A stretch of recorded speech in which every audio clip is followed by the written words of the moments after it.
നബിദിനത്തിന് പോയി ഇന്നലെ പോണം കഴിഞ്ഞപ്പോ നബിദിനല്ലേ. നബിദിനം ഓണൊക്കെ കഴിഞ്ഞിട്ട് ആ സെയ്തുക്കാനെ കാത്തുനിന്നിട്ട് കുറെ നേരം അയാൾ ആ വീട്ടിലൊരു 10 കിലോ മീൻ കൊടുക്കാൻ വേണ്ടി ഞാൻ ഏൽപ്പിച്ചിരുന്നു.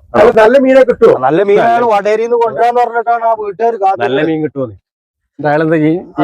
ചീഞ്ഞ മീൻ അയാൾ കൊടുത്തത് നല്ല മീൻ അയാൾ കിട്ടുമോന്ന്. അയാൾക്ക് നല്ല തുണ്ടൻ കഷ്ണുണ്ട്. അത് ആ വീട്ടുകാർക്ക് എന്താ അച്ചാറിടാനറ്റും വേണമെന്ന് പറഞ്ഞിട്ട് രാവിലെ മുതൽ കാത്തിക്ക ഞാൻ ആ വീട്ടുകാരോട് കാര്യം പറഞ്ഞു. നിങ്ങളവിടെ പോയി കിടക്കുന്നു.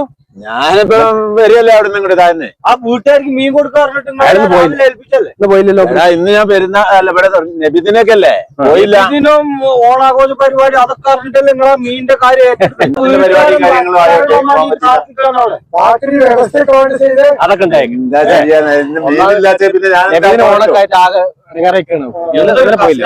നാളെ കൊടുക്കാം. നാളെ കൊടുക്കഞ്ഞ് ആ രാജേട്ടന് തൊള്ള കിടക്കണം മുഴുവൻ കേൾക്കേണ്ടി വരും. നിങ്ങൾ എവിടെ പോകുന്നത്? ഞാൻ ചുള്ളിയോട് വേണം എനിക്ക്. അതാ ആളെ കാണാനായിരുന്നു. ഞാൻ ചുള്ളിയോടുന്ന വരുന്നത്. എന്താ ഈ അത്ര നേരം അവിടെ കാത്തില്ല? ഞാൻ വരുന്ന വൈക്കിലേ ഇഷ്ടം പിടിച്ചു പോയി. എന്താ ചെയ്യാ? ഇന്നലെ തന്നെ പോലീസ് പിടിച്ചിട്ട് 500 റുപ്യ ഫൈൻ ഇട്ടതാണ്. ഇന്ന് പിസ്റ്റലും കൂടി പിടിച്ചിട്ടുണ്ടെങ്കിൽ 1000-2000 റുപ്യ കൊടുക്കാൻ എന്റെ അടുത്തില്ലട ചങ്ങായി. പോയാൽ ചങ്ങായി വരാറുണ്ട്.